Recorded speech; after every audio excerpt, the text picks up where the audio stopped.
enable that. You enable adultery and infidelity. What I'm saying is that monogamy is the central tenet of marriage is probably a bad idea. Oh, shut up.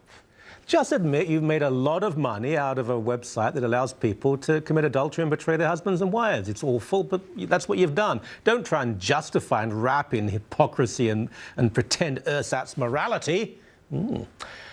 Alyssa Globe from Campaign Life Coalition joins us, and special or different type of moral maze, because we asked you to look at, you'd watch the show anyway, naturally. Absolutely. But to look at that interview, and I hope people did see it and comment on it. This is Ashley Madison, which is a massive, it's one of the most successful .coms in Canada, and internationally it's doing extremely well.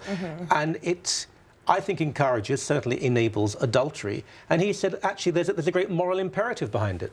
Yeah, I mean, it's not that surprising considering how, after the sexual revolution, how our society views sex. And I think that's what it ultimately comes down to, because we live in a hookup culture with pornography, now homosexual marriage, not to mention polygamy. So now sexual love is the foundation for any relationship. So then why wouldn't there be a niche in the market for infidelity, for having affairs and things like that? So it doesn't really surprise me. But what's bad about it, I think, is not only the obvious fact that it enables infidelity, but it also weakens the family. And when you weaken the family, that's the foundation of our society, then you're weakening society. So I think it comes into a bigger play than just individual examples. There's something quite profoundly disturbing about it, because I mean, you mentioned same-sex marriage. The people I know, actually, they're all men, the men I know who are in same-sex partnerships, they will be devastated if their partner betrayed them. I mean, I know you may not agree with same-sex marriage. What I mean is that there is a trust there. Absolutely. There are people who live together, they're not married. There's a trust. Boyfriend and girlfriend. It may be a different morality, but that trust. You betrayed me, you did what? This is saying one of the most fundamentals of relationship, I can trust you, is not to be in any way taken into consideration. You give us the money, you can betray someone. But I mean, ultimately, the first step is actually deciding that you're going to have an affair and not working on the marriage, like you said in your previous interview. But I think that all comes down to the basis of marriage being sexual love, because when that kind of runs out or you're looking for something new, then why wouldn't you go cheat on your husband or wife? And that's where this website comes in. So he's not causing, I think, infidelity, but he's just enabling it to actually happen in a cheap and easy way. I would agree with you. I mean, he has, well, by cleansing it and making it safer, I'd say there was a certain encouragement, but mainly it is simply exploiting a brokenness and a vice and a sin, if you like, that's already there. And yes, sexuality in marriage is very important, but if it's the only aspect of marriage, if you really think in your 60s or 70s, but it's still going to be that all the time, a novelty is part of sexual attraction, that is going to wear off. It's a constant, but not to the same degree and the same intensity. But because there is this cult today of sexuality, all we are is sexual. Well, we're far more than that.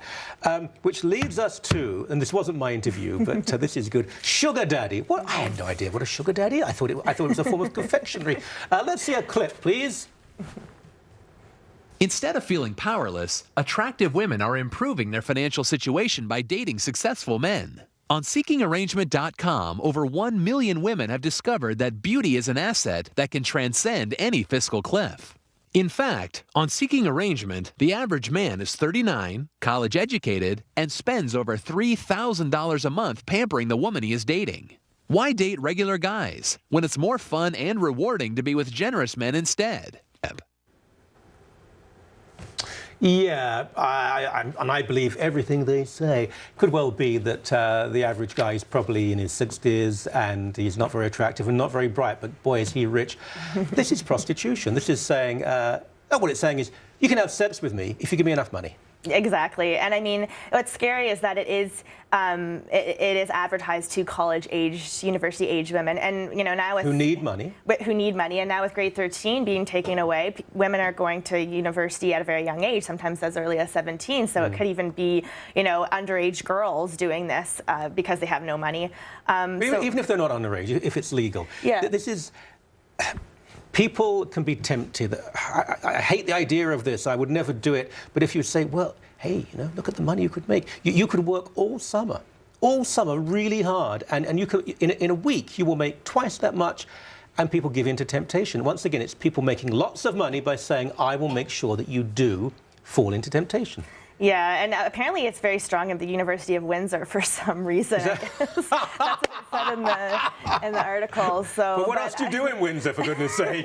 But if men don't have to do this, why do women have to do this? There's always ways to make money during university. I have 2 siblings in university. I went through it myself. You don't have to prostitute yourself. Go online to these, like you said, these old, dirty men who make 6 figures basically pay you, and then there comes an entitlement to that as well. So it could pave the way to rape and to sexual abuse or so many other things as well. So it's not a good idea. What a subject. Interesting though. Thank you very much. Thank you, Michael.